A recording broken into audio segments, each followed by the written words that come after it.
Hello students, how are you? I hope you all are doing very well. तो student, ये हमारा class 10th का chapter number 5 arithmetic progression का lecture number 4 आज होने जा रहा है। ठीक है, ये हमारा लेक्चर ये हमारा जो लेक्चर है वो आपके एक्सरसाइज 5.2 पे बेस्ड है। ठीक है, तो हम जो है टोटल इसमें 5.2 में 20 प्रॉब्लम्स हैं। ठीक है, 20 प्रॉब्लम्स हैं। इसमें हम लोग इस पार्ट में 10 प्रॉब्लम्स को सॉल्व कर रहे हैं। ठीक है, 10 प्रॉब्लम्स को सॉल्व कर रहे हैं। बाकी के 10 प्रॉब्लम्स हमारे जो है अगले लेक्चर में आएंगे। ठीक है ना। तो एक्सरसाइज 5.2 पे ये हमारा लेक्चर होने जा रहा है, लेक्चर नंबर 4। और लेक्चर में आगे बढ़ने से पहले हम आपसे एक चीज कह दें कि अगर कोई भी स्टूडेंट हमसे पर्सनल क्लासेज चाह रहे हैं तो ये क्लासेज आपके जूम पे अवेलेबल है। ठीक है, जूम पे क्लासेज अवेलेबल है। आप चाहें तो जूम पे हमसे कनेक्ट होकर के आप पर्सनल क्लासेस ले सकते हैं। चाहे वो आपके क्लास 9th के स्टूडेंट हो, क्लास 10th के स्टूडेंट हो, क्लास 11th के स्टूडेंट हो, क्लास 12th के स्टूडेंट हो, या आपके और भी डिफरेंट बैचलर कोर्सेज के स्टूडेंट्स अगर चाह रहे हैं मैथमेटिक्स सीखना तो वो हमसे जो है जूम पे कनेक्ट हो करके हमसे जो है लेक्चर ले सकते हैं। ठीक है, और इसके लिए एक हमारी कंडीशन है कि मिनिमम 5 to 10 स्टूडेंट्स होने ही चाहिए। यानी आप अगर 5 to 10 के ग्रुप्स में हैं तो आपके लिए हम पर्सनल क्लासेज स्टार्ट कर सकते हैं। ठीक है ना। तो प्लीज आप लोग आसपास अपने देखें, अगर कोई भी स्टूडेंट इंटरेस्टेड हो तो वो जो है हमसे ऑनलाइन क्लासेज पर्सनल ले सकते हैं ऑन द जूम। ठीक है, और चलते हैं हम अपने एक्सरसाइज 5.2 पे। एक्सरसाइज 5.2 पे आधे प्रॉब्लम इस लेक्चर में करेंगे और बाकी के बचे हुए आधे 10 प्रॉब्लम्स को अगले लेक्चर में करेंगे। ठीक है ना। तो चलते हैं स्टूडेंट आज के अपने पहले प्रॉब्लम पे।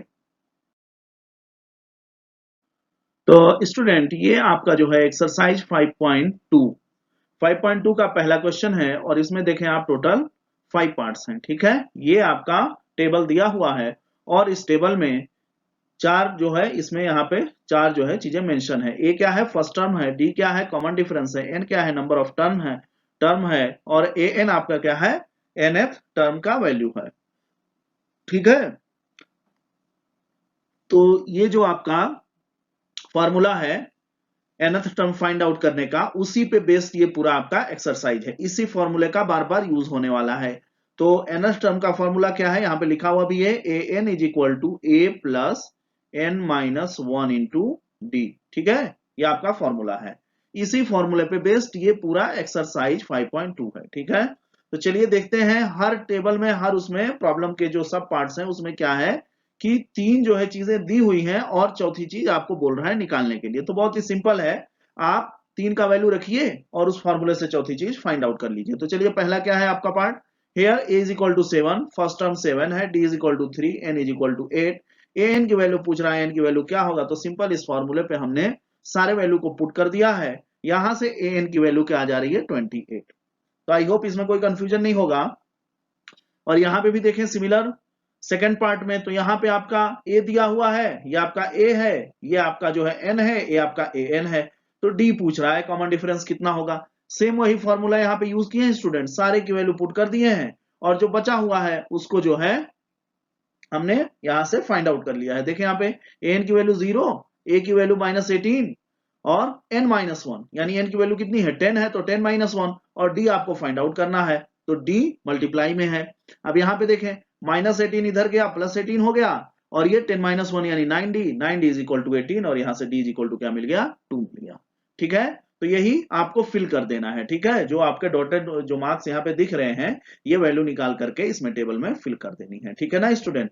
देख लीजिए तीसरा चौथा पांचवा पार्ट भी ऐसे ही है। तो स्टूडेंट ये आपका आ गया थर्ड पार्ट। ठीक है, थर्ड में क्या है, डी की वैल्यू दी हुई है -3, एन दिया हुआ है 18, एन दिया हुआ -5, ए आपको फाइंड आउट करना है। ठीक है, तो यही फॉर्मूला हमने यूज किया है और इसको जो है सॉल्व कर लिया है। तो यहाँ पे एक अननोन है ए और एक इक्वेशन बन रहा है, तो एक अननोन है एक इक्वेशन है, तो आप वहां से उस अननोन का वैल्यू फाइंड आउट कर सकते हैं। तो ऐसे यहां से मिल गया एज इक्वल टू 46। ठीक है, सिमिलर आ जाइए फोर्थ पार्ट पे, ए दिया हुआ है, आपका जो है डी दिया हुआ है, ए एन दिया हुआ है, इस बार एन पूछ रहा है। ठीक है ना, तो क्वेश्चन देख करके पहले दिए हुए डेटा को लिख लिया करें और फिर उसके बाद फॉर्मूला अप्लाई करें आप फॉर्मूला अप्लाई करेंगे, इजिली आपका जो है चौथा जो आपको फाइंड आउट करना है अननोन, वो आराम से निकल जाएगा। ठीक है, ऐसे ही यहाँ पे हुआ है, इन्होंने an की वैल्यू पुट कर दी 3.6 और a की वैल्यू -18.9 यहाँ पे पुट कर दिए हैं, n-1 इंटू डी का वैल्यू इन्होंने यहाँ पे 2.5 पुट कर दिया है। ठीक है, अब इस इक्वेशन को जरा सॉल्व कर लीजिए आप। देखिए 3.6 ये माइनस था, इधर गया, इक्वल के इधर गया तो प्लस हो जाएगा। 3.6 plus 18.9 is equal to 9 - 1 into 2.5। इसको ऐड किए, ये क्या आ गया 22.5 और यहाँ मल्टीप्लाई में था n-1 के साथ, तो ये नीचे आ जाएगा डिवाइड में। अब 22.5 को 2.5 से डिवाइड करेंगे तो 9 आ जाएगा, यानी n-1 इज इक्वल टू क्या आ गया 9 आ गया। अब n इज इक्वल टू क्या आ जाएगा 9 + 1, दिस इज इक्वल टू 10, यानी यहां से आपने n की वैल्यू भी फाइंड आउट कर ली। ठीक है, सिमिलर आपका ये आपका जो है फिफ्थ पार्ट है, लास्ट पार्ट, ए दिया है, डी दिया है, एन दिया है, एन यहाँ पे पूछ रहा है। सिमिलरली फॉर्मूला जो पहले आपने यूज किया उसी फॉर्मूले पे सारे वैल्यू पुट कर दिए, एक अननोन ए एन बचा हुआ है और यहाँ से आपने ए एन की वैल्यू फाइंड आउट कर ली, कितनी 3.5। ठीक है, तो आई होप आप लोगों को इसमें कोई कंफ्यूजन नहीं हुआ होगा। ठीक है स्टूडेंट, अब हम लोग आ चुके हैं अपने प्रॉब्लम नंबर 2 पे। ठीक है, प्रॉब्लम नंबर 2 में क्या है, choose the correct choice in the following and justify. ठीक है, इसमें से आपको मल्टीपल चॉइस क्वेश्चन है, आपको सही ऑप्शन जो है सिलेक्ट करना है। ठीक है, तो क्या है दूसरे का first part, 30th term of AP is given. ठीक है, और यहां से एक ऑप्शन आपका सही है, उसको सिलेक्ट कर लेना है।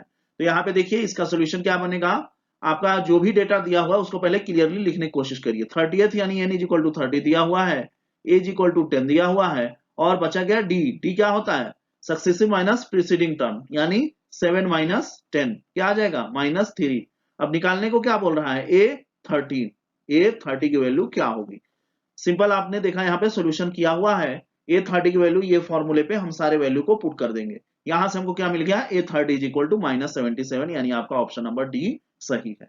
ठीक है, ऐसे ही देखो सेकंड पार्ट में 11th term of the AP, यानी इस अरिथमेटिक प्रोग्रेशन का 11th टर्म क्या होगा। फिर वही सिमिलरली आप जो है जो भी डेटा यहां से आपको दिए हुए उसको पहले लिख लीजिए। n इज इक्वल टू क्या दिया है 11, a इज इक्वल टू क्या दिया हुआ है, a इज इक्वल टू क्या दिया हुआ दूसरे पार्ट में -3। ठीक है, और d इज इक्वल टू क्या होगा सक्सेसिव माइनस प्रीसीडिंग, यानी 2 माइनस -1/2, यही तो बनेगा। ठीक है, माइनस माइनस क्या हो जाएगा 2 + 1/2, 2 + 1/2। अब इसको जो है फ्रैक्शनल आपका एडिशन है, 2 आपका एलसीएम आ गया, 2 2 4 + 1 इज इक्वल टू 5/2, यानी इसका कॉमन डिफरेंस क्या होगा 5/2 होगा। अब इस फॉर्मूले पे आप सिंपल जो है ये सारा वैल्यू पुट करिए और देखिए a11 की वैल्यू कितनी आ गई 22, यानी सेकंड पार्ट में आपका ऑप्शन नंबर बी करेक्ट है। ठीक है, तो आई होप आप लोगों को इसका सॉल्यूशन समझ में आ गया होगा स्टूडेंट। ठीक है, अब हम लोग आ चुके हैं अपने प्रॉब्लम नंबर 3 पे। ठीक है, प्रॉब्लम 3 क्या कह रहा है, इन द फॉलोइंग एपीज, यानी ये क्या है पहले ही बोल दिया कि अरिथमेटिक प्रोग्रेशन है ये। ठीक है, जो नीचे वैल्यूज दिए हुए हैं, find the missing term in the boxes, box में जो मिसिंग टर्म है उसको आपको फाइंड आउट करना है। ठीक है ना, तो देखें पहला पार्ट देखें क्या हुआ है, यहाँ पे जो डेटा दिया हुआ पहले सिंपल उसको लिख लिया करें। a1 इज इक्वल टू क्या दिया है 2, यानी पहला टर्म क्या है इस एपी का 2 है, दूसरा टर्म मिसिंग है, तीसरा टर्म आपका 26 है। तो a1 is equal to 2, a3 is equal to 26 and find a2 is equal to what, it is an AP. अगर ये अरिथमेटिक प्रोग्रेशन में है तो क्या होगा डिफरेंस जो होगा कॉमन होगा, यानी a2 - a1, यानी इन दोनों टर्म के लिए प्रीसीडिंग सक्सेसिव और प्रीसीडिंग टर्म क्या होगा, यहाँ पे सक्सेसिव होगा ये जो नहीं पता है, और ये आपका यानी a2 - a1 is equal to a3 - a2, हमने लिखा है ना, सही लिखे हैं, क्योंकि डिफरेंस क्या होगा अगर एपी में है तो कॉमन होगा। अब वैल्यू पुट कर दीजिए, a2 की वैल्यू हमको निकालनी है, a1 की वैल्यू कितनी दी हुई है 2, यानी a2 - 2 is equal to a3 कितनी है 26 - a2। ठीक है स्टूडेंट, अब यहाँ पे देखें ये माइनस वाला a2 इधर ले जाएंगे तो प्लस a2 हो जाएगा, यानी 2a2 इज इक्वल टू 28, और यहां से a2 की वैल्यू क्या आ गई 14। यानी सिंपल आपका जो है एक इक्वेशन सॉल्व करने वाला प्रॉब्लम बन रहा है, और आप जो है एक अननोन है और एक इक्वेशन बन रहा है, तो यहां से आप उसको जो है निकाल सकते हैं आसानी से। ठीक है, ऐसे ही सिमिलरली आ जाएगी आपके सेकंड पार्ट पे, यहाँ पे 2 पार्ट मिसिंग है और 2 वैल्यू दी हुई है, तो सेम वही चीज यहाँ पे भी अप्लाई करें आप। अब यहाँ पे पकड़ लें आप 1 2 और 3, इन तीनों को पकड़ लें।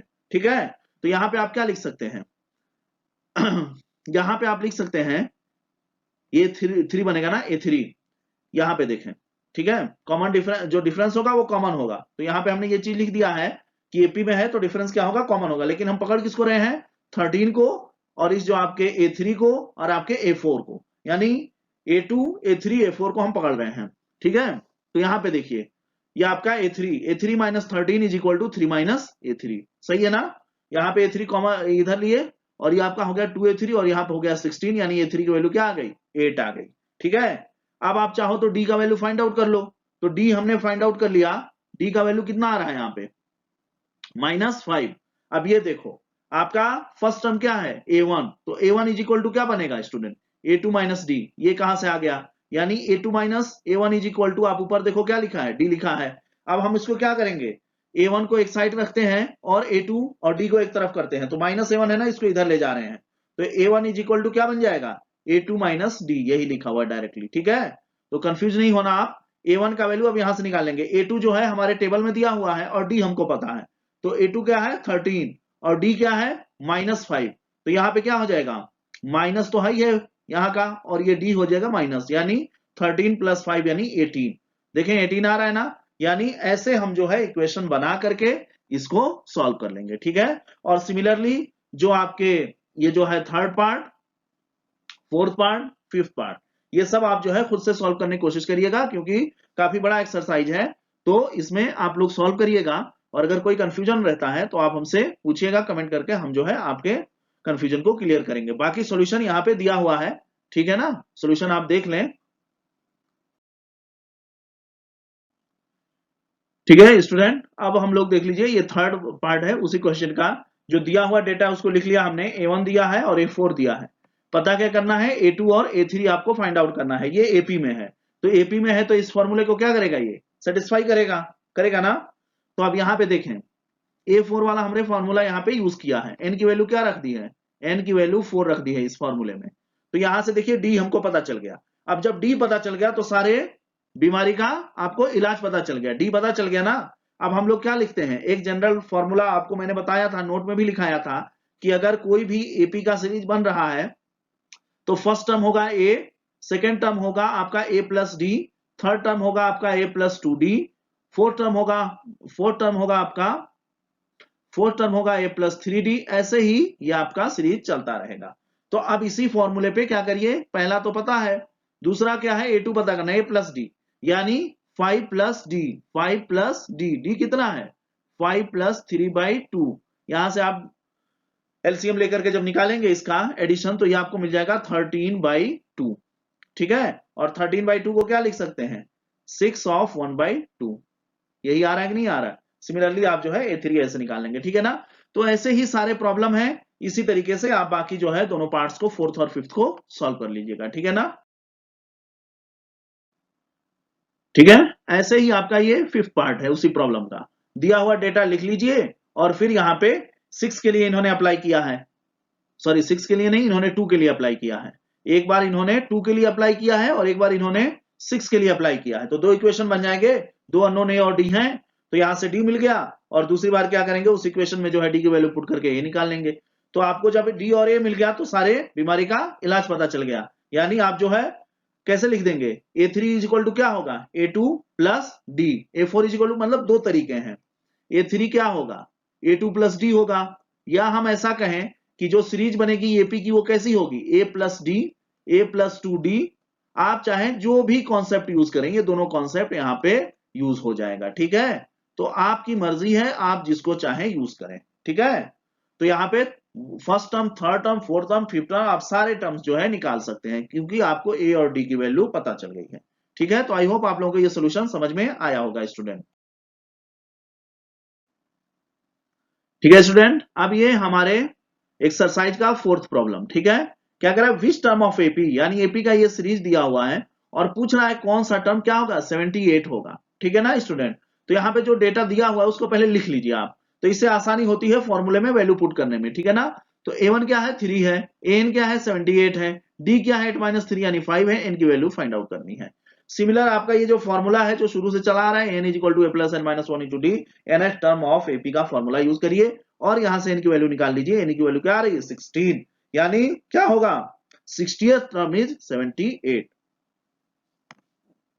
ठीक है ना।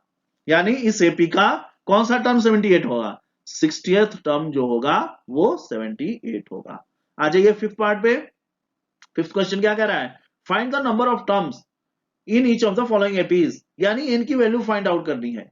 इसके लिए भी और इसके लिए भी दो पार्ट में है ये क्वेश्चन, 5 का दो पार्ट है। ठीक है, तो एक पार्ट को अच्छे से देख लीजिए, दूसरा पार्ट सिमिलरली आप जो है सॉल्व कर लेंगे। फर्स्ट में देखें आप, ए एन की वैल्यू क्या दी हुई है 205, ए क्या है यानी ए1 क्या है 7, डी निकाल लेंगे ना 13 - 7 यानी 6 आ गया, एन आपको फाइंड आउट करना है। It is an AP, then we can apply the nth term formula of AP n is equal to a plus n minus 1 into d। यहाँ पे आप जो है सारे वैल्यू को पुट अप करिए और देखिए एक अननोन n है, एक इक्वेशन है, यहां से n की वैल्यू मिल गई कि नहीं, यानी n is equal to 34। यानी आपका इसमें इस एपी में जो आपका फिफ्थ का फर्स्ट पार्ट है, इसमें टोटल कितने टर्म होंगे, टोटल 34 टर्म होंगे। ठीक है, तो आई होप आप लोगों को इसका सोल्यूशन समझ में आ गया होगा। सिमिलरली सेकंड पार्ट को भी कर लीजिएगा आप, ठीक है ना। ठीक है स्टूडेंट, अभी इसका सेकंड पार्ट है। सेकंड पार्ट में भी जो दिया हुआ डेटा उसको लिख लिया गया है क्लियरली।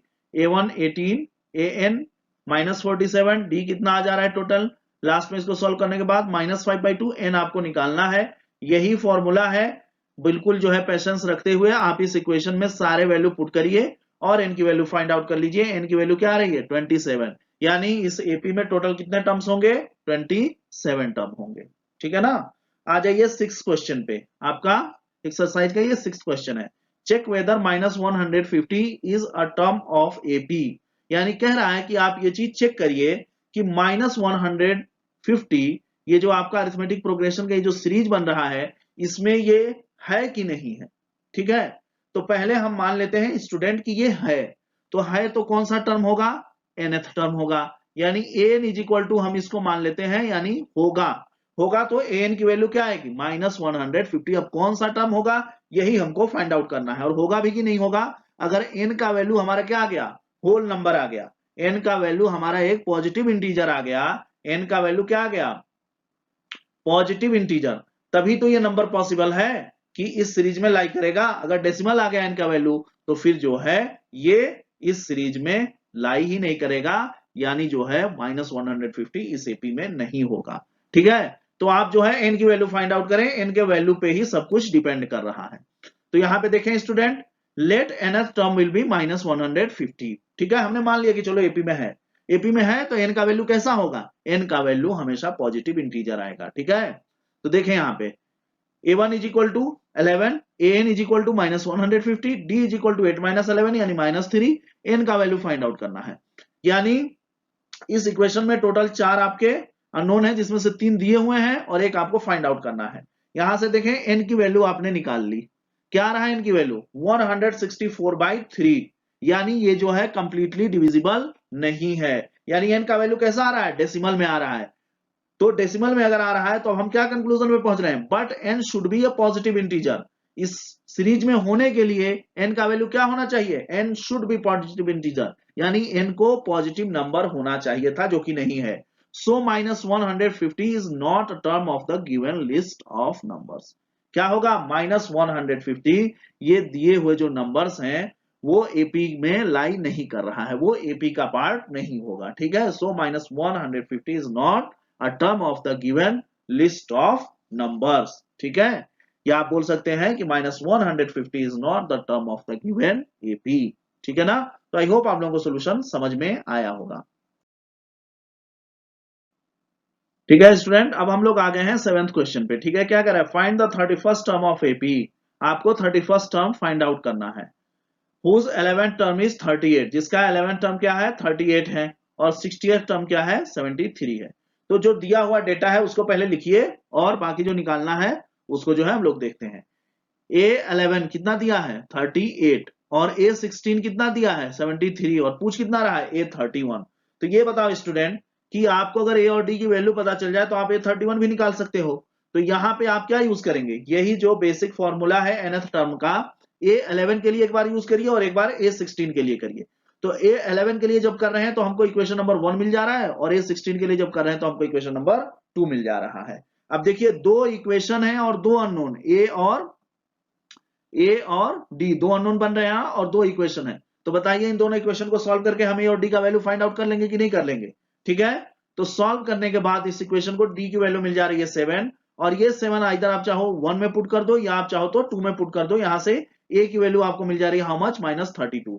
अब ये बताओ, ए पता चल गया और डी पता चल गया, तो 31 निकल जाएगा कि नहीं? अब ये जनरल फॉर्मूला यूज कर लीजिए, a n is equal to a plus n minus 1 into d. ठीक है, ए एन की जगह पे क्या हो जाएगा, 6, कौन सा टर्म फाइंड आउट करना है, 31st, तो 31st a 31 is equal to a कितना है, ए तो सारे का सेम होगा, ठीक है ना, तो -32 प्लस एन माइनस 1 यानी 31 माइनस 1 इंटू डी, डी अभी आपने निकाला ना 7, मल्टीप्लाई कितना है 7, देख लीजिए यहाँ पे -32 प्लस 31 माइनस 1 30 यानी 30 मल्टीप्लाई बाई 7 यानी क्या हो जाएगा 210, 210 माइनस 32, 210 माइनस 32 कितना आ जाएगा 178, यही आपका फाइनल आंसर होगा। तो आई होप इसमें कोई कंफ्यूजन नहीं होगा आप लोगों को, बहुत आसानी से आप जो है सारे प्रॉब्लम सॉल्व कर ले जा रहे होंगे, ठीक है ना।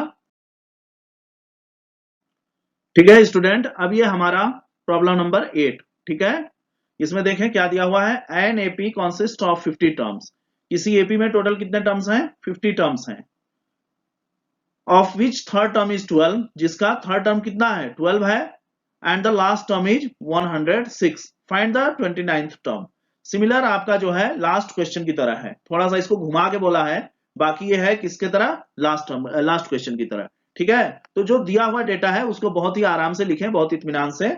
A3 दिया हुआ है 12, A50 यानी लास्ट टर्म इज, डायरेक्टली नहीं बोल रहा है कि 50th टर्म 106 है, जब 50 टर्म्स हैं टोटल तो लास्ट टर्म क्या होगा A50, कितना आ रहा है 106, थोड़ा घुमाया है यहाँ पे।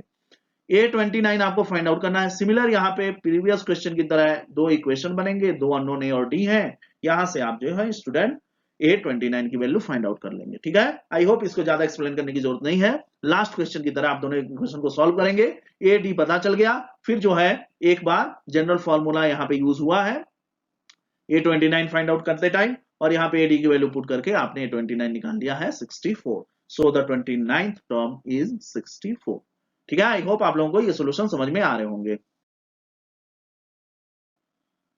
ठीक है स्टूडेंट। अब हम लोग आ चुके हैं 9th क्वेश्चन पे। If the third and 9th term of an AP are 4 and 8 respectively, यानी थोड़ा सा उसी क्वेश्चन को और थोड़ा सा घुमा रहा है, कह रहा है कि थर्ड जो है एपी का थर्ड क्या है, एपी का थर्ड टर्म क्या है 4 है, यानी A3 इज इक्वल टू क्या दिया है 4, और 9 टर्म क्या है -8,9 इज इक्वल टू क्या दिया है -8, which term of AP is 0, AP का कौन सा टर्म जो है 0 होगा, ठीक है। यानी n इज इक्वल टू आपको पता करना है कौन सा टर्म 0 होगा, यानी हमने क्या कर दिया n इज इक्वल टू क्या लिख दिया 0, यानी n का वैल्यू जो आएगा an के लिए n इज इक्वल टू 0 रखेंगे, इसके लिए n का जो वैल्यू आएगा वही आपका आंसर होगा, वो नंबर ऑफ टर्म पता चलेगा कि ये वाला टर्म आपका 0 होगा, ठीक है ना। सिमिलर क्वेश्चन है, कुछ इसमें जो है प्रॉब्लम वाली बात नहीं है, आप इन दोनों दिए हुए डेटा को यूज करिए A3 और A9 को, और दो इक्वेशन लिख दीजिए, equation number 1 and equation number 2।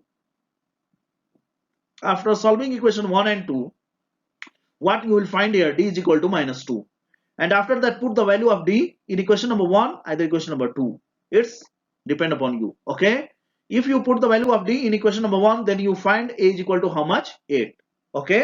Now what you want to find, you want to find the value of n, it means which term is 0, then you will apply again this formula, an is equal to a plus n minus 1 into d, okay.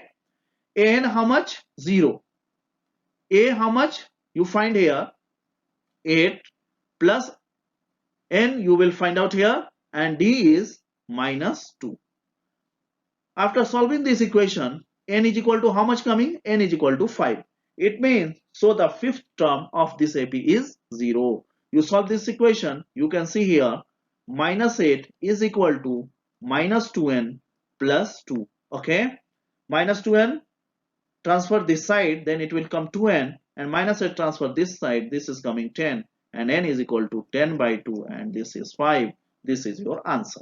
It means so the fifth term of this AP is 0. I hope you can understand this solution, okay. Now we will go for next problem. ठीक है student, अब हम लोग आ चुके हैं अपने आज के लास्ट प्रॉब्लम पे, प्रॉब्लम नंबर 10। क्या कह रहा है problem number 10, the 70th term of an AP exceeds is 10th term by 7। क्या कह रहा है 70th टर्म 10th टर्म से कितना ज्यादा है 7 ज्यादा है, तो इसको आप मैथमेटिकल फॉर्म में लिखेंगे तो ऐसे लिखेंगे ना a17 minus a10 is equal to 7। Find the common difference, आपको common difference d find out करना है, ठीक है ना स्टूडेंट। तो अब क्या जो दिया हुआ है उसको जो है यूज करें 70th और 10th इन दोनों के लिए आप अरिथमेटिक प्रोग्रेशन का जो आपका nth टर्म का ये फॉर्मूला होता है an is equal to a plus n minus 1 into d, इस पे आप जो है एक बार 70th के लिए लिखें और एक बार 10th के लिए लिखें, ठीक है। तो 70th के लिए मैंने लिखा तो ये आपका इक्वेशन नंबर 1 निकल के आ रहा है और ये 10th के लिए लिखा तो ये आपका इक्वेशन नंबर 2 आ रहा है सामने, ठीक है। फिर क्या कर रहे हैं सब्ट्रैक्टिंग इक्वेशन 2 फ्रॉम इक्वेशन 1, ठीक है। इक्वेशन 2 को इक्वेशन 1 में से सब्ट्रैक्ट कर रहे हैं तो देखिएगा कुछ ऐसा बनेगा a17 is equal to a plus 16d, है ना, ये आपका इक्वेशन नंबर 1। इक्वेशन नंबर 2 क्या बन रहा है a10 is equal to a plus 9d। क्या कह रहा है कि subtracting equation 2 from equation number 1, तो सब्ट्रैक्ट कर रहे हैं ना आप, तो सब्ट्रैक्ट करेंगे तो साइन क्या होता है चेंज हो जाता है, तो a10 का साइन क्या है यहाँ पे पॉजिटिव तो यहाँ पे हो जाएगा निगेटिव, a का यहाँ पे पॉजिटिव तो निगेटिव, 90 का पॉजिटिव तो निगेटिव, ए आप देखें कैंसिल हो जाएंगे कि नहीं हो जाएंगे, ये प्लस ये माइनस कैंसिल हो गया, यहां से क्या बाहर निकल के आ रहा है a17 minus a10 is equal to 16d minus 9d, यानी 16 में से 9 का कितना बचेगा 7d मिलेगा। इसकी वैल्यू दी हुई कि नहीं दी हुई यहाँ पे 7, तो 7 इज इक्वल टू क्या आ गया 7d, यहां से आप d इज इक्वल टू क्या निकाल सकते हैं 7/7 एंड इट इज 1, यानी आपके सामने आ गया common difference d is equal to 1, so the common difference is 1। तो आई थिंक आप लोगों को ये सॉल्यूशन समझ में आया होगा। और स्टूडेंट पीछे के जितने भी प्रॉब्लम्स हम सॉल्व किए अगर कहीं भी कोई कंफ्यूजन है प्लीज कमेंट करो, आप हमसे पूछो, हम आपके कंफ्यूजन को आपके जो है कॉन्सेप्ट को क्लियर करेंगे, ठीक है। तो यहीं पे इस लेक्चर को एंड करते हैं, बाकी के प्रॉब्लम्स अगले लेक्चर में डिस्कस करेंगे, ठीक है स्टूडेंट। तो स्टूडेंट आप लोगों को हमारा ये चैनल कैसा लग रहा है, हम लास्ट में आपसे फीडबैक आपका जानना चाहते हैं और हर स्लाइड में हम आपसे यही रिक्वेस्ट करते हैं कि अगर आप हमारे वीडियोस को वॉच कर रहे हैं तो प्लीज एक काम करिए स्किप बिल्कुल मत करिए, क्योंकि स्किप करेंगे तो आपका लॉस होगा, आपका कोई ना कोई कॉन्सेप्ट कोई ना कोई प्रॉब्लम का सोल्यूशन छूट जाएगा जिससे आपको एग्जामिनेशन में प्रॉब्लम हो सकती है। और दूसरी चीज है कि आप प्लीज जो है फीडबैक दें, हम जो आपका क्लास ले रहे हैं इसमें जो हमारा वे ऑफ एक्सप्लेनेशन है, जो हमारा वे ऑफ एक्सप्लेनेशन है इसमें आपको अगर कोई प्रॉब्लम आ रही है या हमारे जो है नोट्स में अगर कोई प्रॉब्लम आ रही है, ठीक है, तो प्लीज आप जो है फीडबैक हमको दें, तभी हम जो है इसमें कुछ इंप्रूवमेंट कर पाएंगे। बाकी हम अपने तरफ से बेस्ट नोट्स और बेस्ट एक्सप्लेनेशन देने की कोशिश कर रहे हैं, हम अपने तरफ से बेस्ट की कोशिश कर रहे हैं। बाकी आप लोगों को अगर कोई भी कंफ्यूजन है कोई भी डाउट है तो प्लीज आप लोग फीडबैक दें, आप लोग कमेंट करें, हम इसको और इंप्रूव करने की कोशिश करेंगे, ठीक है ना स्टूडेंट। और हमारा जो है जूम पे भी क्लास अवेलेबल है, जूम पे भी क्लास अवेलेबल है, अगर कोई स्टूडेंट ऑनलाइन क्लास से कनेक्ट होना चाह रहे हैं, a group of student minimum 5 to 10, okay, एक ग्रुप ऑफ स्टूडेंट अगर हमसे जूम पे कनेक्ट होना चाह रहा है किसी भी क्लास के लिए, वो चाहे 9th का क्लास हो, चाहे आपका 10th का हो, चाहे आपका जो है 11th का हो, चाहे आपका 12th या डिफरेंट आपके बैचलर के मैथमेटिक्स के जो भी आपके कोर्सेज होंगे जिसमें मैथमेटिक्स पढ़ाया जाता है, आप हमसे group of minimum 5 to 10 student हमसे कनेक्ट हो जाए तो हम उनके लिए पर्सनल क्लासेज स्टार्ट कर देंगे, ठीक है ना। तो जूम पे आप चाहे तो हमसे कनेक्ट हो सकते हैं, ठीक है। और आप लोगों से यही रिक्वेस्ट है कि प्लीज जो भी इस स्टैंडर्ड के 9th 10th 11th 12th और बैचलर के जो भी इस स्टैंडर्ड के स्टूडेंट हैं, प्लीज आप लोग अपने आसपास के स्टूडेंट्स को मोटिवेट करें इस चैनल से कनेक्ट होने के लिए, और हमारे इस चैनल को ज्यादा से ज्यादा लाइक शेयर और सब्सक्राइब करें। आपका ये चैनल है ER मैथ्स अकेडमी, यहाँ पे आपको मैथमेटिक्स का कंप्लीट सॉल्यूशन मिलने वाला है, ठीक है ना। आपको इधर उधर भटकने की कोई जरूरत नहीं है, मैथमेटिक्स का बहुत ही बड़ा सेंटर यहाँ पे ओपन हो चुका है, ठीक है ना। तो आप लोग प्लीज हमारे इस चैनल को ज्यादा से ज्यादा स्टूडेंट तक पहुंचाएं ताकि आप जैसे और भी स्टूडेंट इस लेक्चर का फायदा उठा सकें। Thanks a lot for watching.